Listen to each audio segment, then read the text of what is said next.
B.F. Skinner contends that man in his conceit refuses to accept what he really is, an organism shaped by his environment. In Dr. Skinner's controversial book, Beyond Freedom and Dignity, he expresses the view that our individual and our cultural ills derive largely from the persistent and mistaken notion that there is in each of us an inner man who is somehow immune to environmental shaping, somehow ultimately free. Dr. Skinner denies the existence of this autonomous man and deplores what he calls the literature of freedom and dignity, which perpetuates the myth. Dr. Skinner sees each of us as wholly determined by our environment. It follows that to change our behavior, we must change and control our environment. The significant changes in human behavior, which most serious thinkers regard as necessary if man is to survive, can, in Skinner's view, only be effected through conscious, systematic control of the entire human environment, behavior modification, on a massive scale. Dr. Skinner's supporters claim he is the herald of a new constructive age. It has been called the era of conscious control. But his critics ask, who is to control the controllers? They argue that his views, leaving no room for basic human rights, are an open invitation for a new form of totalitarianism, and that his philosophy attacks the principles of human freedom and dignity on which our culture is based. Because I'm not attacking freedom, I'm not attacking dignity, I'm not attacking anything on which a successful government could possibly be based. It's just, I'm talking about something beyond these things. I'm not for depriving people of freedom. I want them to feel free as much as they've ever felt free, and I'd like to have that, like to have them feel freer than they do now. And I want people to be achievers. I don't want to deprive them of the chance to do the things for which we give them credit.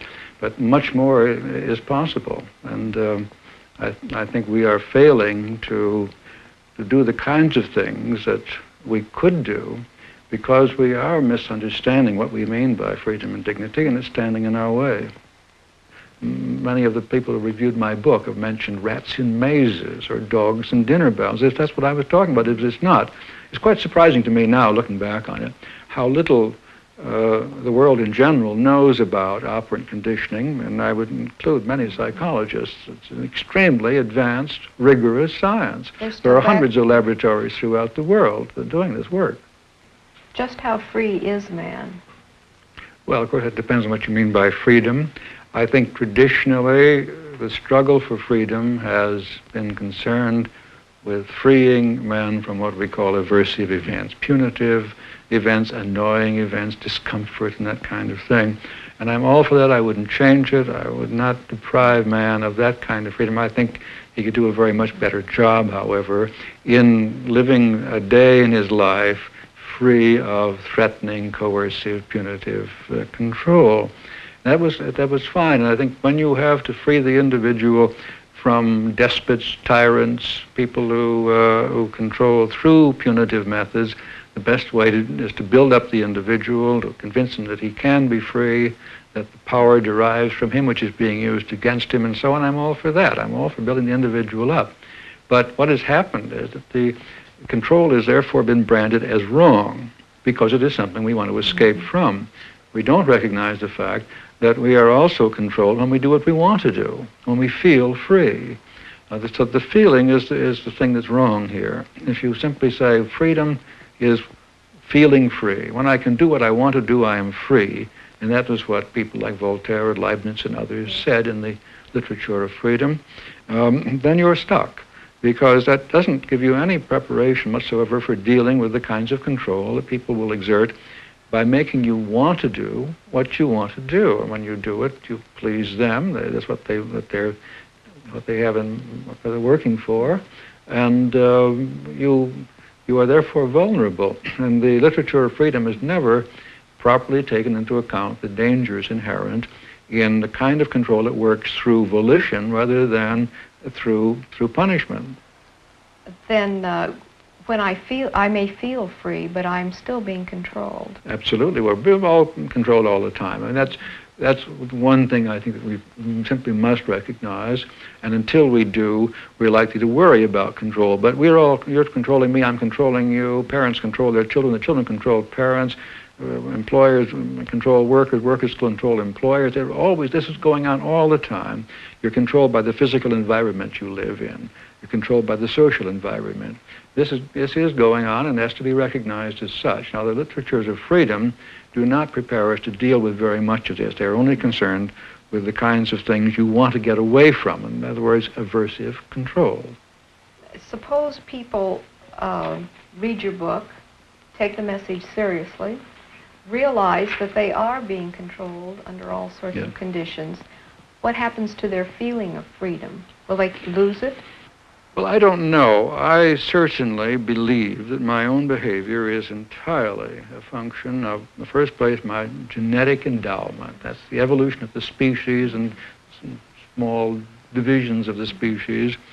My past history, my family, my religion, my government, my schooling, all of these things, the physical environment in which I live, and the present situation. I am absolutely sure that that is all there is in the determination of what I'm doing at this very moment. I don't feel discouraged by this. I don't feel unhappy about this at all. You don't feel like a puppet? I don't feel the least bit like a puppet, because the whole opera kind of thing is not string pulling to make a figure dance. It is arranging a world in which a person is giving out with behavior. He's doing things which affect that world and which in turn affect him. How does the concept of man's inherent dignity stand in the way of behavioral technology? Well, dignity is a tricky word. I use it more, or closer, I think, to the French usage of worth. A person, what he's worth, what he deserves credit for. And we do want to give people credit for what they've done, and we tend to do this when we don't know why they've done it. As if it's a very conspicuous kind of thing, we give the causes the credit. If it's inconspicuous, we give them the credit. And this is important. We want credit ourselves for doing what we've done and so on. Now, once that is a practice, then we are likely to reject any technological advances which seem to give us less of a chance to do something worthwhile or admirable.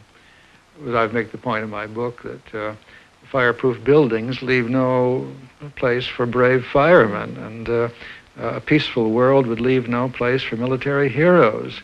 And I think to some extent we have actually preserved dangers because we want the credit for dealing with them effectively. I think that it's hard to prove this, but I really believe that we are trying to defend the inner worth of a man, but we should be working on the environment which is really responsible for his behavior.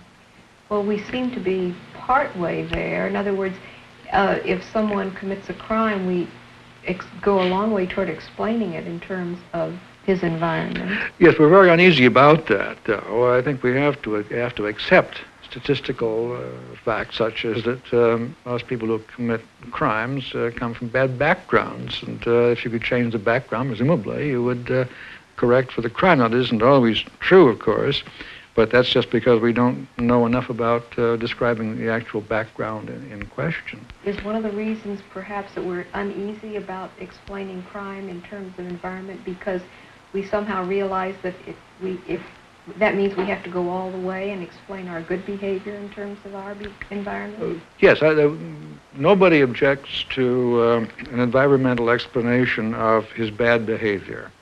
The juvenile delinquent says, oh yes, I'm a crazy mixed up kid, that's what's wrong with me, I have a bad background and so on. But everybody objects if you say the environment is responsible for your achievements, because you want credit for those. You don't want to be blamed, but you want to be praised. And these are reasonable things, and we can understand why this has been the case.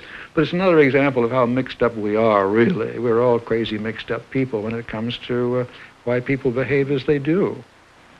Why do we need behavior technology? Well, if you're satisfied with the world the way it is now, I can't convince you that we do. I think we're making a mess of things, and these are all problems which have to do with behavior, not with physical or biological technology. I do know that the nations of the world are spending about $200 billion a year on armaments. Now, it's all a waste, of course.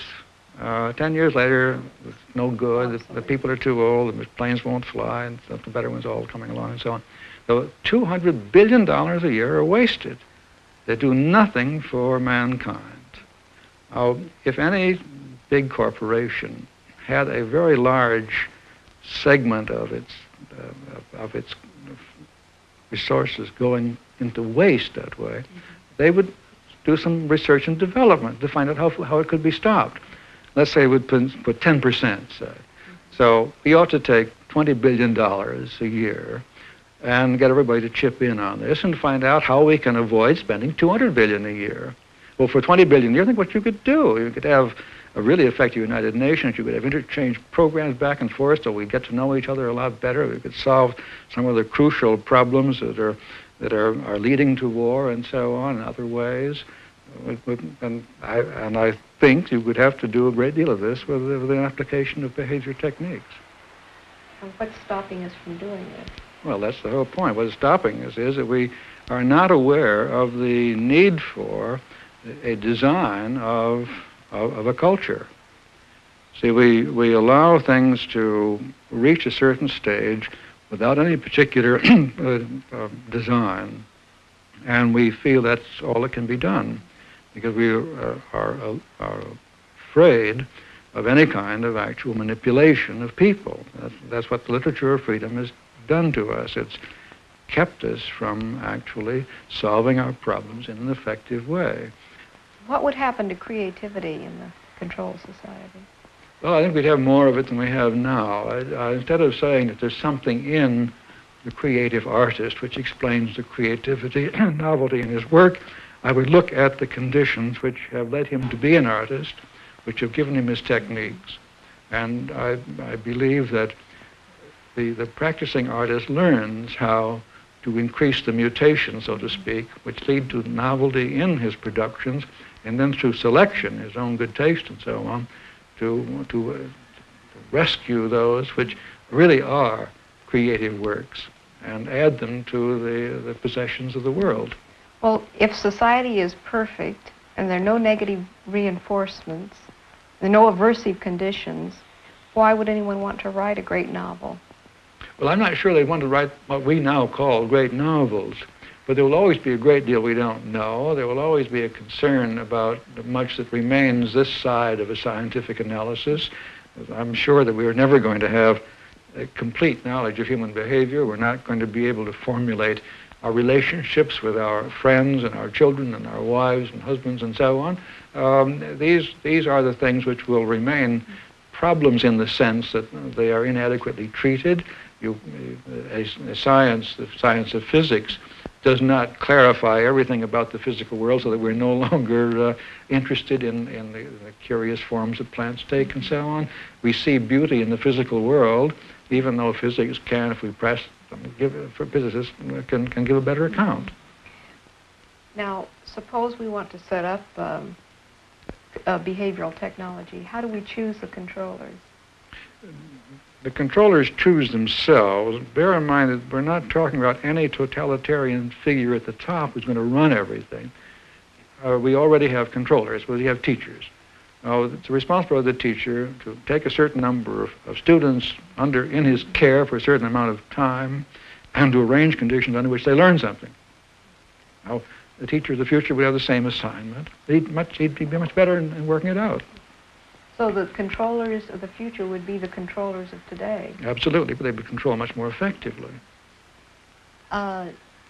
Well, who keeps the controllers honest? Now, when they know what they can do. That's a very important point. Who keeps the controller honest, or who keeps him benevolent? Let's put it that way. That's the classical term.